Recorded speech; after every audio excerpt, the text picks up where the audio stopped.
하나님의 평화가 말씀을 듣는 우리 가운데 함께 하시기를 바랍니다. 아멘. 오늘은 성령 강림 후 11번째 주일입니다. 어제는 입추였죠. 올림픽과 함께 한여름도 지나가는 것 같습니다.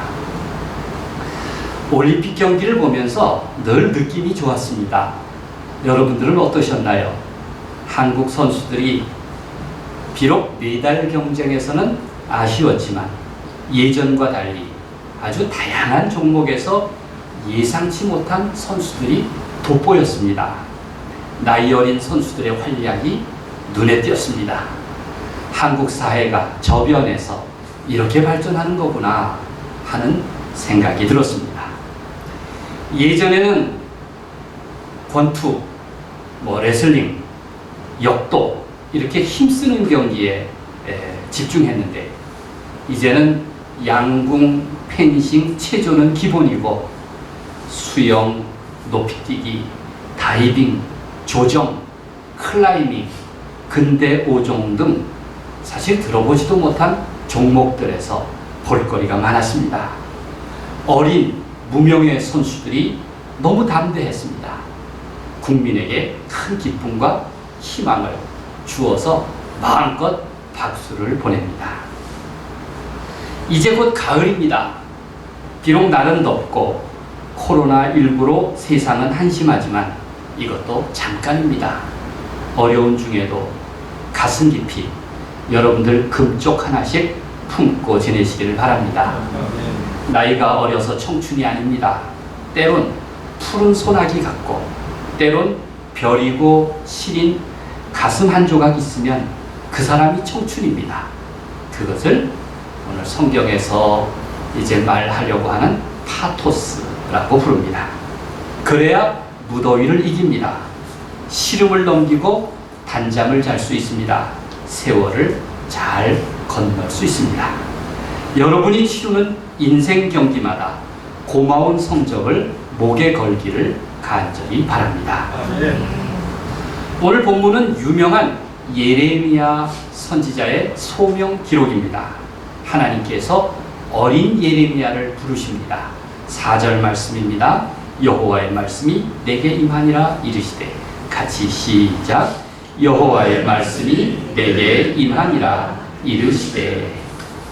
성경에 하나님께서 부르신다는 소명 기사가 여럿 있지만 그 중에서도 예레미야 소명 기사가 가장 드라마틱합니다.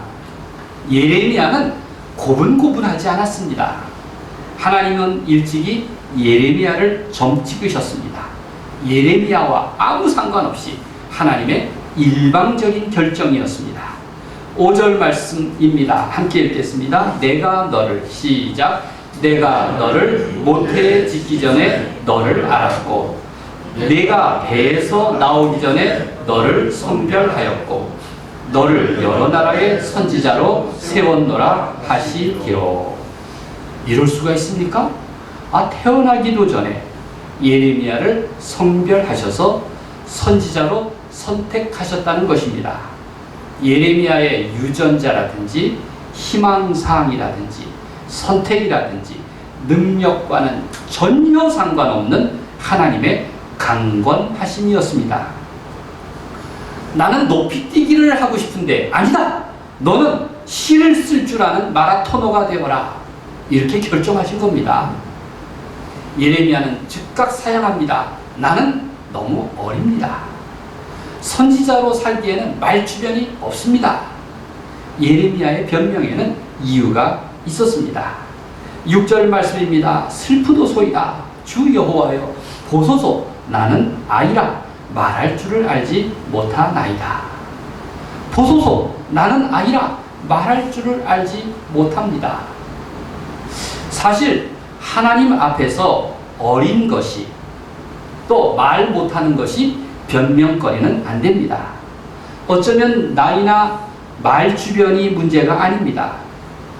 선지자 사무엘을 보면 아주 어린 나이에도 헌신하였고, 그리고 이스라엘의 가장 위대한 지도자인 모세는 나이 80살에도 변명을 했습니다. 사람 생각에 나이가 어리거나 또 말주변이 없는 것은 약점일 수가 있습니다. 그러나 하나님의 관심은 사람들의 기준과 다릅니다. 나이가 어리고 말주변이 없는 것은 핑계가 되지 않습니다. 하나님은 성별, 학벌, 무슨 출신 혹은 아버지 직업 이런 거 묻지 않으십니다.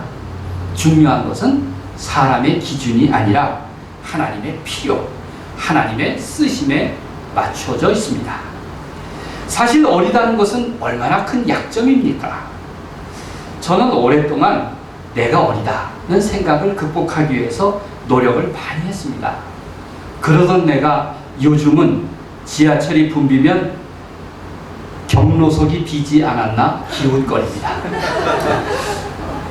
여전히 말과 행동에서 어른이 되려고 노력하기는 하지만 그래도 어린 마음을 외면할 수는 없습니다. 하나님은 예레미야의 입장을 들으시고 어린 나이나 부족한 말주변을 대체할 능력을 주십니다. 먼저 예레미야의 입에 손을 대시고 그에게 할 말을 담아 주셨다고 했습니다. 9절 말씀을 함께 읽겠습니다. 여호와께서 그의 손을 내밀어 시작. 여호와께서 그의 손을 내밀어 내 입에 대시며 여호와께서 내게 이르시되 보라 내가 내 말을 네 입에 두었노라. 하나님께서 손을 내밀어서 어린 예레미야의 입술에 대신 이유가 무엇일까요? 마치 예수님이 눈먼 시각장애인의 눈을 치매 진흙을 개어서 발라주시던 그 유명한 실로암 사건을 연상시킵니다. 단지 말로 전하는데 그치지 않고 진심을 나누려는 하나님의 깊은 속마음을 느낄 수가 있습니다. 예레미야의 소명 기록은 제가 손으로 꼽는 구절입니다. 제가 아주 사랑하는 요절입니다. 마치 제 소명처럼 느껴지기 때문입니다. 그만큼 어리고 주변돌이 없음을 스스로 인정합니다. 한마디로 무자격자인데 시대에 얹혀서 여기까지 왔구나. 저는 그렇게 스스로를 돌아봅니다. 신학교 1학년 때 웨슬리 회심 기념 설교대회가 열렸을 때 놀랍게도 제가 우리 학년 대표로 나갔습니다. 놀랍죠? 무슨 대표 선수로 나가본 것이 그때가 처음이고 마지막입니다. 난생 처음 제대로 된 형식의 설교문을 써보았습니다. 그때 선택한 본문이 제가 스스로 선택한 본문이 오늘 예레미야의 본문입니다. 예레미야 1장 4절에서 9절. 그리고 그때 설교 제목은 우리 학교 교과 첫 줄인 후렴구인 그 이름은 예언자였습니다. 그 이름은 예언자. 그래서 저는 평생 설교자로서 살아가면서 이 구절을 가장 좋아하게 되었습니다. 저에게는 나는 아이라 말할 줄을 알지 못한 아이다 라는 예레미야의 고백이 그때나 지금이나 크게 공감이 됩니다. 그래도 문제는 남습니다. 내가 못한다고, 자격이 안 된다고, 지금은 때가 아니라고 변명을 해도 하나님 앞에서는 통하지가 않습니다. 사실 내가 뭐가 문제인지, 어려운 걸림돌이 무엇인지 나도 알지 못할 때가 많이 있습니다. 많은 경우는 내 안의 문제보다 실은 다른 사람이 문제가 될 때가 많이 있습니다. 여러분도 경험하셨을 겁니다. 나는 잘할 수 있는데 곁에서 남이 부대끼는 경우가 얼마나 많습니까? 내가 실패했다기보다는 남 때문에 어려움을 겪는 경우가 많습니다.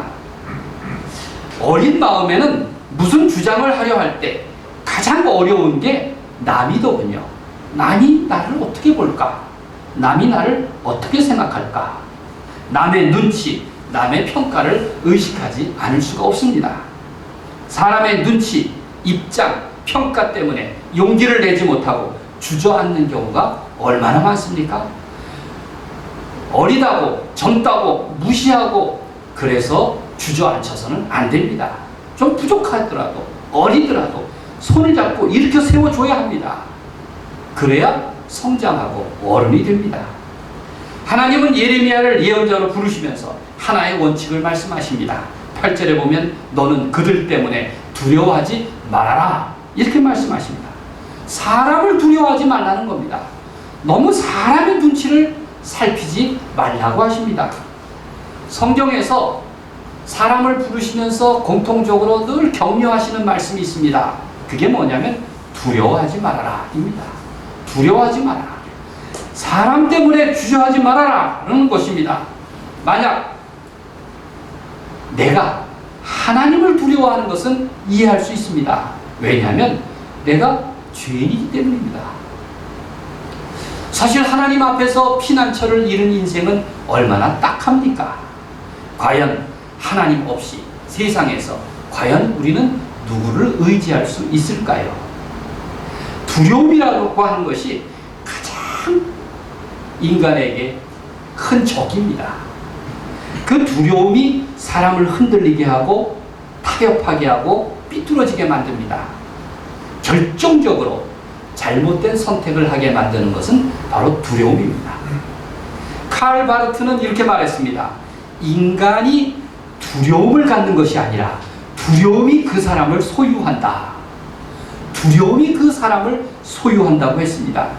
두려움이 신들을 만들어내는 것입니다. 그래서 그 두려움이 만들어낸 신들이 무엇이냐면 우상들입니다.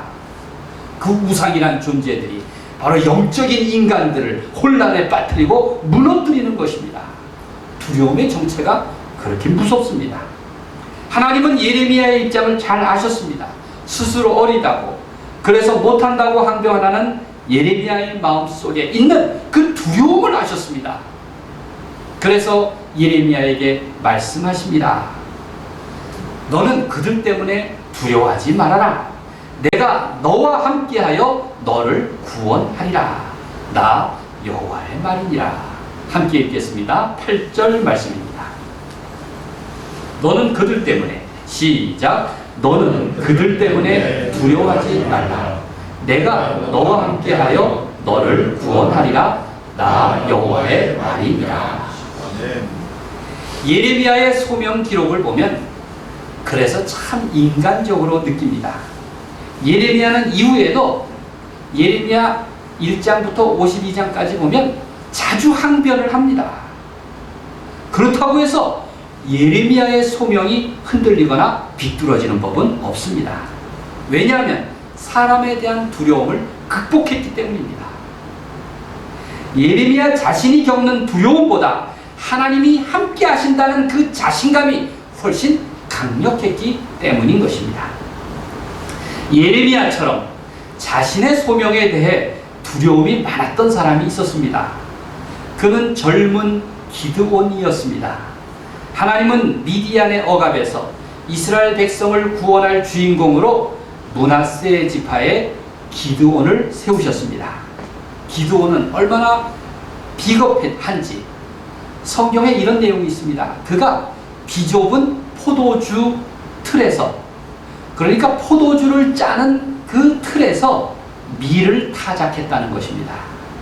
여러분, 타작은 마당에서 하는 것 아닙니까? 바람도 날리고 또 넓어야 되지 않습니까? 그런데 포도주 틀, 그 비좁은 곽 안에서 밀을 타작했다는 것입니다. 얼마나 비겁했습니까?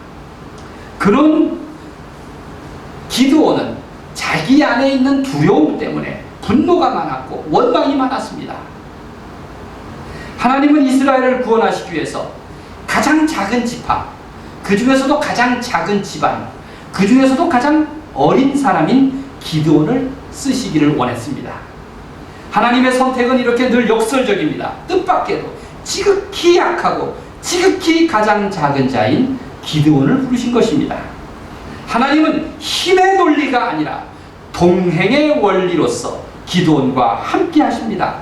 여기에서도 이렇게 약속하십니다. 사사기 6장 12절에서 여호와께서 너와 함께 계시도다.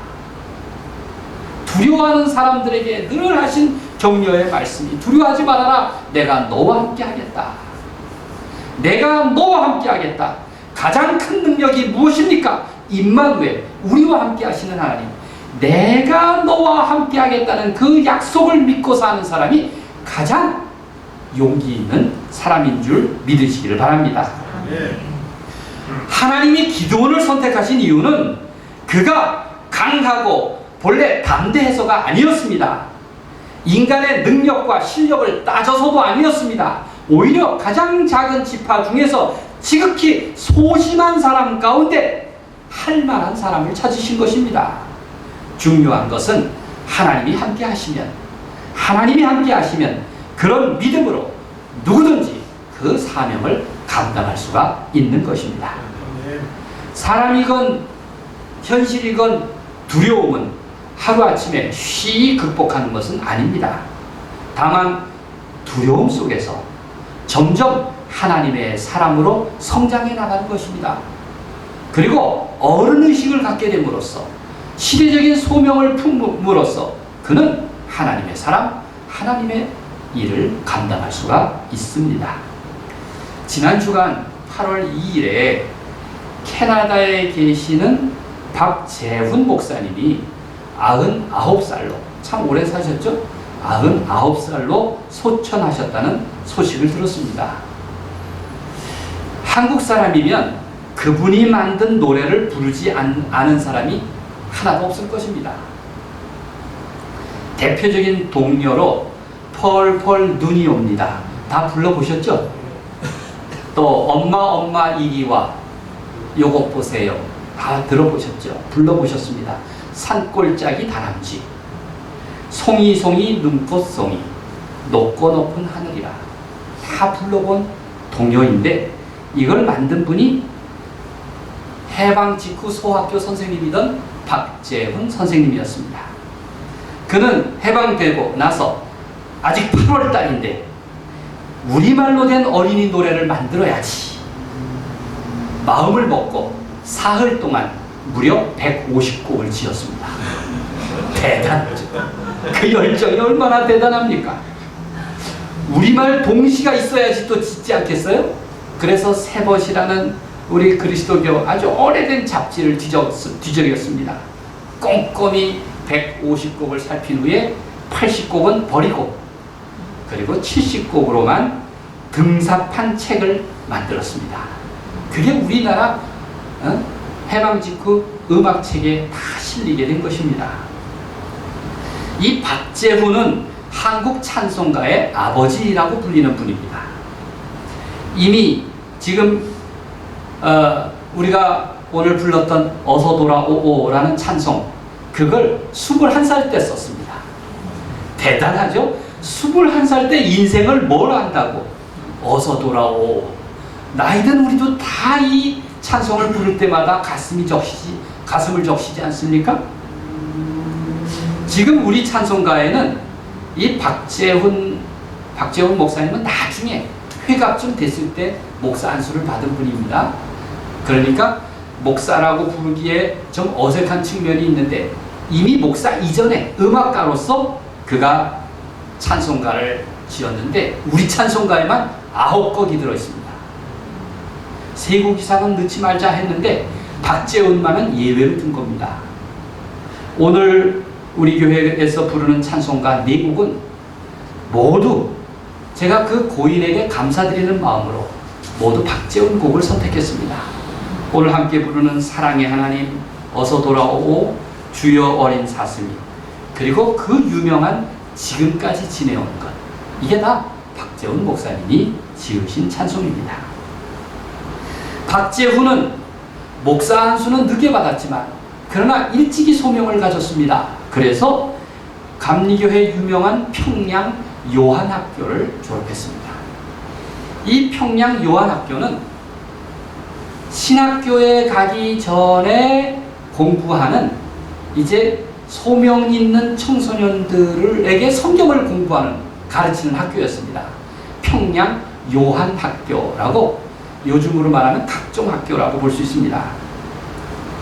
일제강점기 때 예비신학교를 다닌 분입니다. 어린 나이에 지녔을 소명이 어땠을까 생각했습니다. 아마 그 두려움 때문에, 주저함 때문에 목사 되는 일은 늦추고, 그리고 그가 재주 있는 음악을 공부했을 것입니다. 여러분, 이 평양 요한학교가 참 대단한 학교입니다.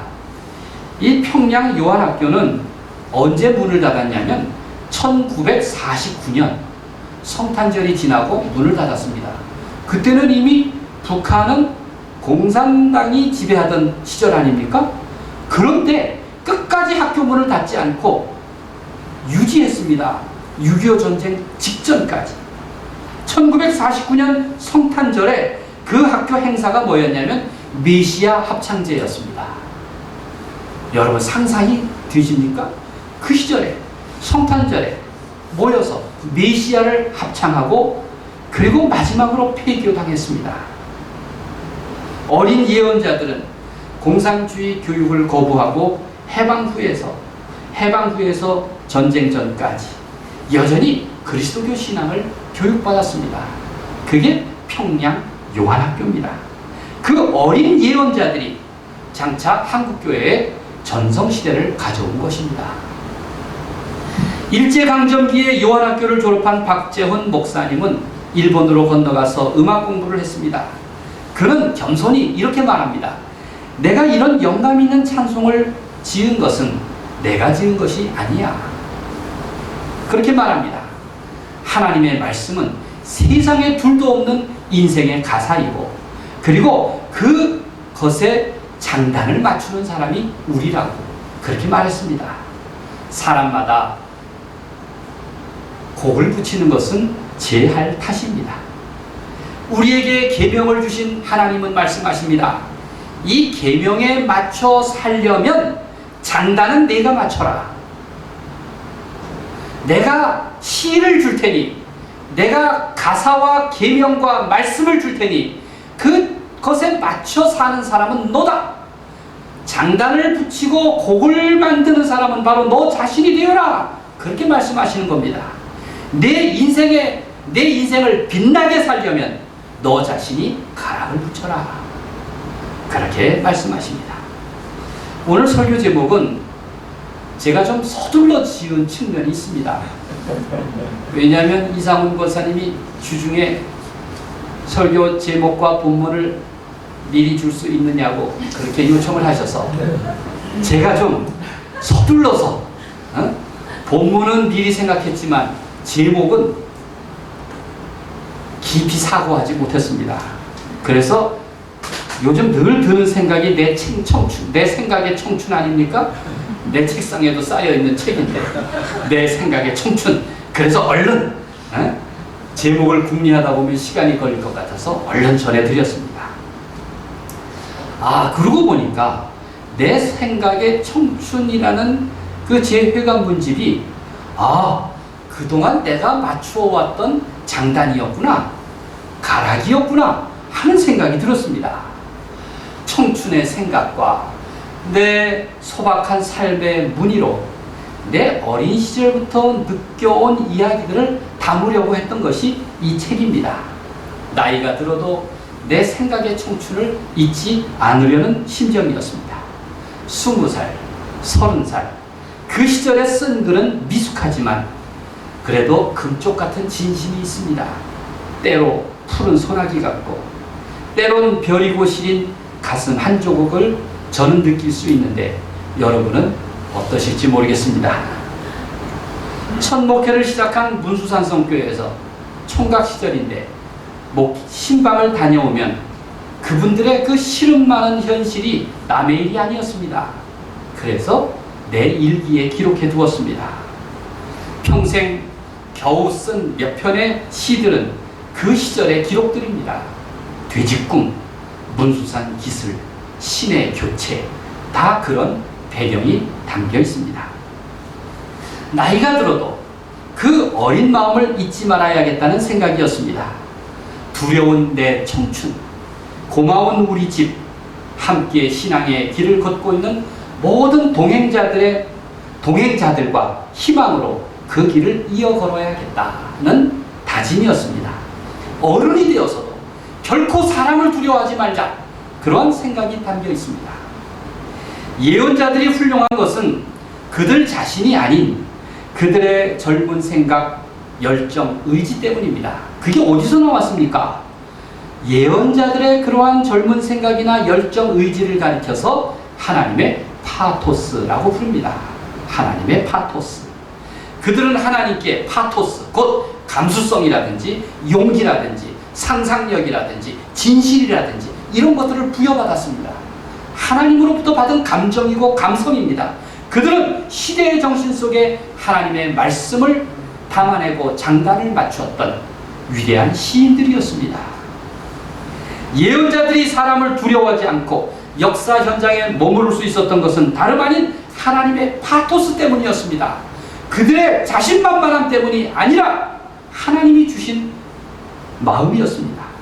그들은 세상의 불의를 보고 호통을 쳤고 신의 파토스에 이끌려서 정의와 평화 사역에 몸으로 참여했습니다. 그들은 하나님의 목소리를 듣고 하나님의 눈으로 세상을 바라보던 사람들이었기 때문입니다.